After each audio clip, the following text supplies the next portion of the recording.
مگر اس کے بعد جب شامین نے یہ کہا کہ میرا کی رخصتی کی وجہ سے اس کی پڑھائی پر کبھی کوئی اثر نہیں پڑے گا تو وہ شادی کے بعد بھی اپنی اسٹڈی جاری رکھ سکتی ہے، میری طرف سے کوئی پابندی نہیں ہوگی۔ اس نے یہ بھی کہا تھا کہ ماں جی آپ کی بیٹی اپنی بیٹی کی طرف سے بے فکر ہو جائیں، میں آپ کی بیٹی کو ہمیشہ خوش رکھوں گا۔ بے شک میرے اور رومان شاہ کے بیچ اس وقت بہت سے تلخ رشتے قائم ہو گئے، مگر میرے لیے آپ میری ماں کے برابر ہیں، میں ہمیشہ آپ کی اتنی ہی عزت کروں گا جتنی میں اپنے ماں کی کرتا ہوں۔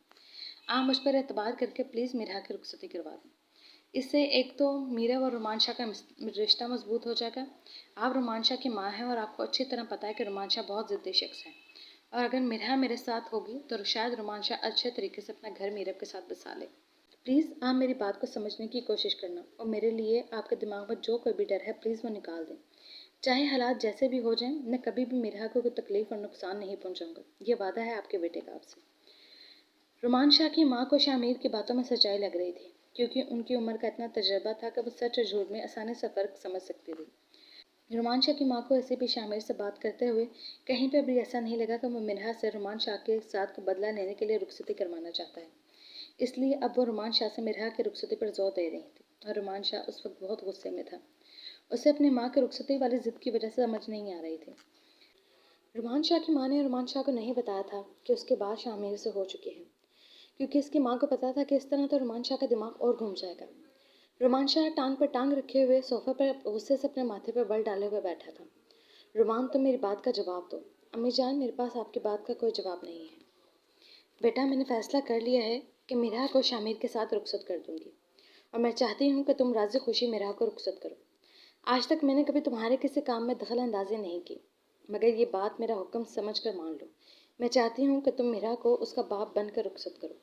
امی جان میں میرا کا باپ بن کر ہی اسے رخصت کرتا اگر آپ یوں زبردستی اسی گھٹیا انسان کے ساتھ میری بہن کو رخصت کرنے کا فیصلہ نہ لیتی، مگر اب تو آپ فیصلہ لے چکی ہیں تو امی جان اب میری کسی بھی بات کی کوئی اہمیت نہیں رہی۔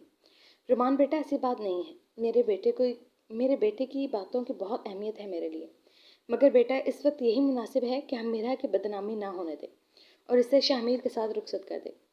رومان شاہ کی ماں اسے سمجھا رہی تھی، مگر وہ اپنی ماں کی باتوں کا جواب دیے بنا ہی وہاں سے چلا گیا۔ اس کا بس چلتا تو اس وقت وہ جا کر ACP اور اس کی بہن کو گولی مار دیتا۔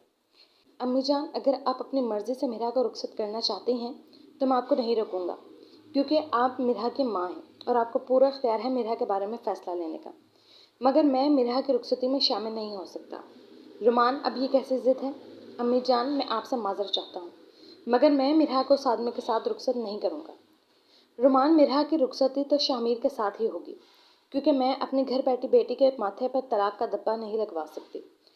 رومان اگر میں تمہاری ابھی کے لیے بات مان لوں تو پھر تمہیں میرے ساتھ وعدہ کرنا ہوگا کہ میرا کی پڑھائی مکمل ہونے کے بعد تم اس کی رخصتی راضی خوشی کرو گے۔ رومان شاہ کی ماں ایک سمجھدار خاتون تھی، اس کو اپنے بیٹے کی ضد کا بہت اچھی طرح سے پتہ تھا۔ وہ جانتی تھی کہ رومان شاہ اس پر ضد پر اڑ گیا ہے تو وہ سچ میں میرا کی رخصتی اپنے ہاتھوں سے نہیں کرے گا۔ اب دنیا ادھر کی ادھر ہو سکتی تھی مگر رومان شاہ کا فیصلہ نہیں بدل سکتا تھا، اور رومان شاہ کی ماں بنا اپنے بڑے بیٹے کی اس کی بہن کی رخصتی نہیں کرنا چاہتی تھی، اور بیٹا بھی وہ جو اپنی ماں پر جان نچھاور کرتا تھا، اپنی ماں کے حکم کو سر آنکھوں پر رکھتے ہوئے ہر بات کو حکم بجا لاتا تھا۔ اس لیے اب رومان شاہ کی ماں نے یہ فیصلہ کیا تھا کہ فی الحال وہ شاہ امیر کو سمجھا کر میرب کو رخصت کروا کر لے آئیں گے، اور اس کے بعد جب میرا کی پڑھائی مکمل ہو جائے گی تو پھر میرا کی رخصتی کروا دیں گے، اس امید پر کہ تب تک شاید حالات بھی کچھ بہتر ہو جائیں اور رومان شاہ بھی اپنی ضد چھوڑ دے گا۔ امی جان میں یہ وعدہ نہیں کر سکتا کیونکہ میں میرا کو اس شخص کے ساتھ برداشت نہیں کر سکتا۔ تو امی جان میں وعدہ کیسے کر لوں؟ تو رومان سیدھا جواب دو کہ تمہیں میرا کا فیصلہ بھی منظور نہیں ہے۔ ویسے بھی زندگی میں آج تک میرے فیصلوں کو کون سی اہمیت دی گئی ہے جو آج میں یہ امید لگا کر بیٹھی ہوں کہ میرا بیٹا میرے فیصلے کی عزت کرے گا۔ امی جان پلیز آپ یوں ایموشنل کر کے میرے ساتھ زیادتی کر رہی ہیں۔ نہیں رومان بیٹا میں کون ہوتی ہوں تمہارے ساتھ زیادتی کرنے والی؟ رومان شاہ کی ماں ٹوٹے ہوئے لہجے سے رومان شاہ سے بول رہی تھی۔ ٹھیک ہے امی جان، اگر آپ کی خوشی اسی میں ہے تو میں میرا کی پڑھائی مکمل ہونے کے بعد اس کی رخصتی کر دوں گا، مگر فی الحال مجھے کل ہر صورت میں میرب کی رخصتی چاہیے۔ اب بہتر ہے کہ آپ خود اس کے گھر والوں سے بات کر لیں، نہیں تو میں اپنے طریقے سے اس کے بھائی سے بات کر لوں گا۔ کوئی ضرورت نہیں ہے اب تمہیں ان کے ساتھ کوئی بد اخلاقی کرنے کی، میں اپنے طریقے سے میرب کے گھر والوں سے بات کر لوں گی۔ اب جاہلوں کو بھی اخلاق بتائے جائیں گے، رومان شاہ اپنے منہ میں بڑبڑایا تھا۔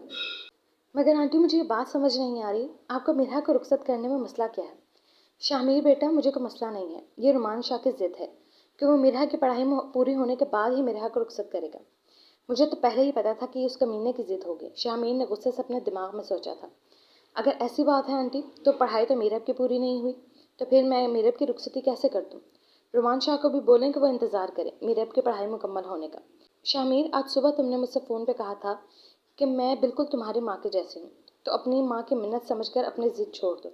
اگر رومان ضد پر اڑا ہوا ہے تو آپ سمجھداری سے کام لو، فی الحال میرب کی رخصتی کر دو۔ میں آپ سے وعدہ کرتی ہوں کہ جیسے ہی میرا کی پڑھائی مکمل ہوگی میں خود تمہارے ساتھ راضی خوشی میرا کو رخصت کر دوں گی۔ یہ ایک ماں کا اپنے بیٹے کے ساتھ وعدہ ہے۔ رومان شاہ کی ماں کے انداز میں اتنی اپنایا تھی کہ شاہمیر ان کو منہ توڑ جواب نہیں دے سکا۔ مگر آنٹی، کل کو اگر رومان شاہ اپنے بات سے پھر گیا تو؟ اگر اس نے میرا کو میرے ساتھ رخصت کرنے سے منع کر دیا تو؟ پھر میں کسی بھی طرح کا سخت قدم اٹھانے کا حق رکھتا ہوں۔ اس دن آپ مجھ سے ناراض نہیں ہو سکتی کیونکہ میں میرا کو ہر صورت رخصت کر کے اپنے گھر لانا چاہتا ہوں۔ تم اپنی ماں پر یقین رکھو، ایسا کچھ بھی نہیں ہونے دوں گی میں۔ بس فی الحال کے لیے ایک ماں کی منت سمجھ کر یہ ضد چھوڑ دو بیٹا، میرا آپ کی امانت بن کر میرے پاس رہے گی، اس بات کی تسلی رکھو۔ ٹھیک ہے، بول دیجیے اپنے ضدی بیٹے کو کہ میں نے اپنی ماں کے سامنے ہار مانتے ہوئے اس کی بات مان لی ہے۔ شاہمیر، اب تم بھی میرے بیٹے ہو جیسے رومان ہے۔ آنٹی، اگر آپ کو ماں نہیں سمجھتا تو ماں جی، آج میں رومان شاہ کے آگے کبھی اپنے گھٹنے نہیں ٹیکتا۔ اگر وہ اکڑو رومان شاہ ہے تو میں بھی پیچھے نہ ہٹنے والا ACP شاہمیر ملک ہوں۔ کل آپ لوگ سادگی سے آ کر میرب کو رخصت کر کے لے جائیں، اللہ آپ کو ہمیشہ خوش رکھے۔ رومان شاہ کی ماں شاہمیر کو دعائیں دے رہی تھی۔ بیٹا، انشاءاللہ جس طرح آج تم نے اپنی ماں کا مان رکھا ہے، میں اپنے بیٹے کا یہ مان کبھی نہیں ٹوٹنے دوں گی۔ میرا کی پڑھائی مکمل ہونے کے بعد اس کی رخصتی آپ کے ساتھ کر دوں گی۔ شاہمیر نے ایک لمبی سانس لیتے ہوئے فون بند کر دیا۔ چلو بیوی، کچھ مہینے اور صحیح، مجھ سے دوری آزادی سے رہ لو۔ رخصتی بہت ہی سادگی سے کرنے کا فیصلہ کیا گیا تھا۔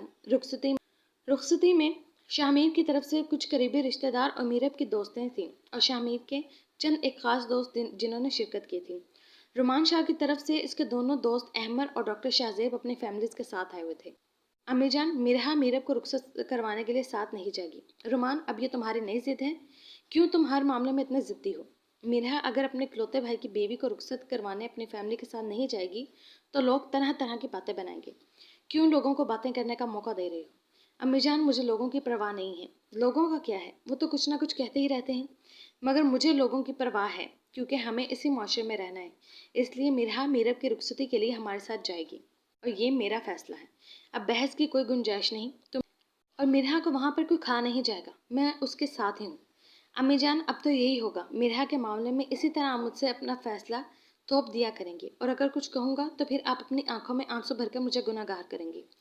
رومان شاہ منہ میں بڑبڑاتے ہوئے اپنے روم کی طرف چلا گیا۔ میرا جب اپنے روم سے تیار ہو کر نکلی تو ڈاکٹر شہزیب کی نظریں اس سے ہٹ نہیں رہی تھیں۔ اس نے فل سلور کلر کی فراک پہنی ہوئی تھی جس پر موتی اور ستاروں سے بہت نفیس کام کیا گیا تھا۔ گلے میں نفیس سا لاکٹ اور کانوں میں اس کے ساتھ کے چھوٹے چھوٹے ٹاپس پہنے ہوئے تھے اور ہاف بالوں میں چھوٹا سا کیچر لگا کے باقی بال کھلے چھوڑ دیے تھے۔ سلیقے کے ساتھ سر پہ دوپٹہ رکھا ہوا اس کی خوبصورتی میں چار چاند لگا رہا تھا۔ میرا ویسے بھی دوپٹے کی بہت پابند تھی کیونکہ رومان شاہ کو سر سے دوپٹہ اتارنے والی لڑکیاں زہر لگتی تھیں اور میرا جتنا اپنے بھائی سے پیار کرتی تھی اتنا ہی اس کے غصے سے بھی ڈرتی تھی۔ میک اپ کے نام پر اس نے صرف لائٹ سا کلر کا گلوز لگا رکھا تھا، مگر اس کی خود کی نیچرل بیوٹی ہی اتنی خوبصورت تھی کہ اسے میک اپ کی ضرورت بھی نہیں تھی۔ چہرے پہ اتنی معصومیت تھی کہ سامنے صوفے پہ بیٹھا ہوا ڈاکٹر شاہزیب جو بظاہر رومان شاہ اور احمد سے باتیں کہہ رہا تھا مگر اس کی نظریں بار بار میرا کی طرف اٹھ رہی تھی، جس کا معصوم حسن ڈاکٹر شاہزیب کے دل پر وار کر رہا تھا۔ ڈاکٹر شاہزیب تو اب تک یہی سوچ کر خوش ہو رہا تھا کہ صرف رومان شاہ اپنی رخصتی میرب کے ساتھ کروا رہا ہے اور میرا کو جلد اس ACP سے آزاد کروا لے گا، مگر شاہزیب یہ کہاں جانتا تھا کہ ACP تو میرا کی طرف اٹھتی ہوئی کسی اور نظر کی بھی برداشت نہیں کر سکتا، اسے چھوڑنا تو بہت دور کی بات ہے۔ رومان شاہ کا نیچر ایسا نہیں تھا کہ وہ اپنے گھر کے معاملات کو بار بار اپنے دوستوں کے ساتھ ڈسکس کرے، اس لیے ڈاکٹر شاہزیب بھی اس مدعے پر رومان شاہ سے بہت کم گفتگو کرتا تھا، اس لیے اسے اندرونی باتوں کا زیادہ پتہ نہیں چلا۔ اسے کیا پتا تھا کہ جس میرا کو وہ اب تک اپنے دل میں بسائے ہوئے ہے وہ اب کسی اور کی جان بن چکی ہے، جو ہر سانس پر اسے یاد کرتا ہے اور شدت سے اس وقت کا انتظار کرتا ہے جب وہ اس کی دسترس میں آ جائے۔